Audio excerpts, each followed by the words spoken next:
संत की वाणी। पुरानी बात है, किसी नगर में एक बूढ़ा चोर रहता था। उसका एक 16 वर्ष का बेटा भी था। चोर जब ज्यादा बूढ़ा हो गया तो वह अपने बेटे को चोरी की विद्या सिखाने लगा।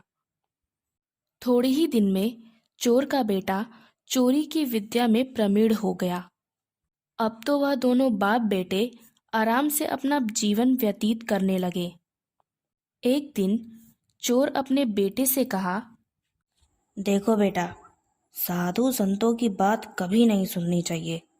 अगर कहीं कोई महात्मा उपदेश देता है तो अपनी कान बंद करके वहां से भाग जाना, समझे? चोर के बेटे ने भी सर हिलाकर कह दिया, हाँ बापू, मैं सब समझ गया।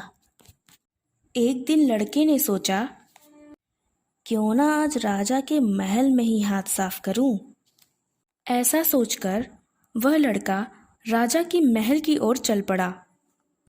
थोड़ी दूर जाने के बाद उस लड़के ने देखा कि रास्ते में कुछ लोग एकत्रित होकर खड़े थे।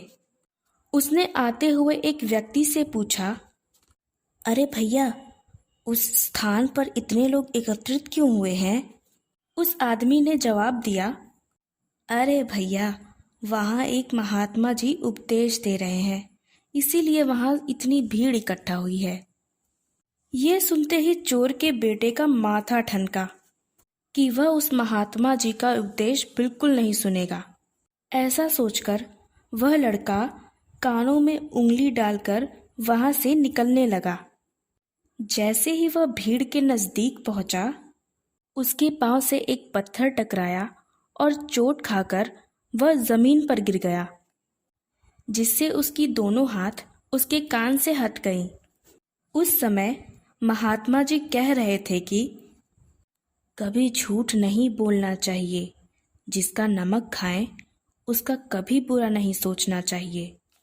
ऐसा करने वाले को भगवान सदा सुखी बनाए रखते हैं। महात्मा जी की ये दो बातें चोर के बेटे के कानों में पड़ गई। वह झटपट उठा और कान बंद करके राजा की महल की ओर चल दिया। वहां पहुंचकर जैसे ही वह अंदर जाना चाहा, उससे वहां खड़े हुए पहरेदार ने पूछा, अरे तुम अंदर कहाँ जा रहे हो और तुम हो कौन? यह सुनकर चोर के बेटे को महात्मा जी का उपदेश याद आया कि झूठ नहीं बोलना चाहिए। उसने मन ही मन में सोचा, चलो आज सच बोलकर ही देख लेता हूँ। उसने उस पहरेदार से कहा, मैं एक चोर हूँ और मैं अंदर चोरी करने जा रहा हूँ। यह सुनकर पहरेदार ने सोचा, अगर कोई सच में चोर होता तो ऐसे थोड़ी बोलता। लगता है कि राजमहल का कोई नौकर होगा और मजाक में ऐसा बोल रहा होगा। पहरेदार ने उसे अंदर जाने दिया। चोर का बेटा सच बोलकर राजमहल के अंदर प्रवेश कर गया। उसके बाद वह एक कमरे में घुसा। वहां ढेर सारा पैसा और जेवर देखकर उसका मन खुशी से भर गया। एक थैले में उसने जितना हो सके उतना धन भर लिया। उसके बाद वह एक दूसरे कमरे में घुसा। वह राजमहल का रसोई घर था और वहां पर अनेक प्रकार के भोजन रखे हुए थे। यह देखकर वह भोजन खाने लगा।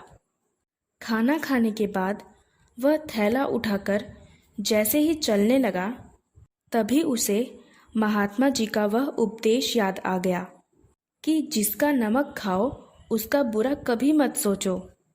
अब चोर के बेटे ने मन ही मन में सोचा, मैंने तो इस राजमहल का खाना खाया, इसमें तो नमक भी था, तो मुझे इनका बुरा नहीं सोचना चाहिए।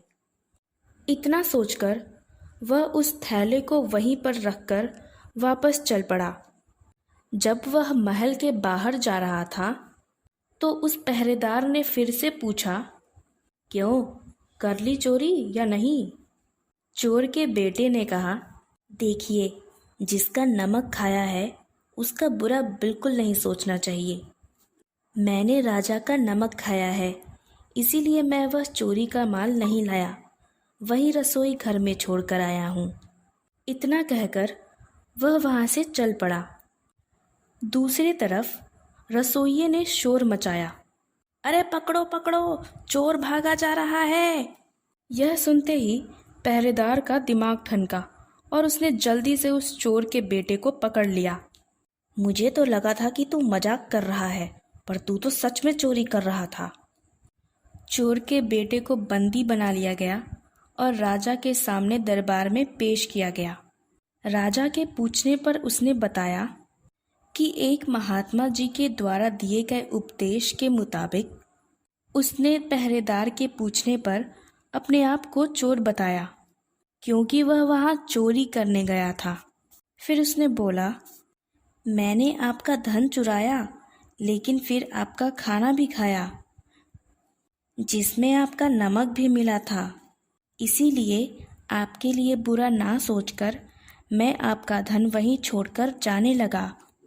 चोर के बेटे का जवाब सुनकर राजा बहुत प्रसन्न हुए।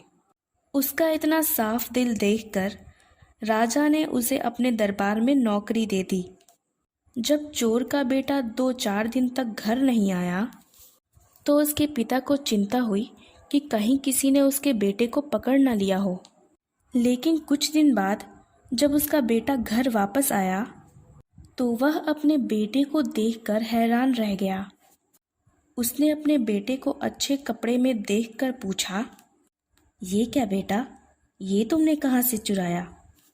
बेटे ने बोला, बाबूजी, आप तो कहते थे कि किसी साधु संत की बात मत सुनना, लेकिन गलती से जब मैंने एक महात्मा जी के शब्द सुने और उसी के मुताबिक काम किया तो देखिए सच्चाई का फल। चोर को अपनी गलती का एहसास हुआ और उसने अपने बेटे से माफ़ी मांगी और अब वह और उसके बेटे दोनों ने ही चोरी करना छोड़ दिया। इसीलिए कहते हैं, संतों की वाणी में अमृत बरसती है। हमें भी अपने शब्दों में अच्छाई रखनी चाहिए। ऐसी और कहानियाँ सुनने के लिए सब्सक्राइब करें हमारे चैनल नमो गुरु गोविंद को। धन्यवाद।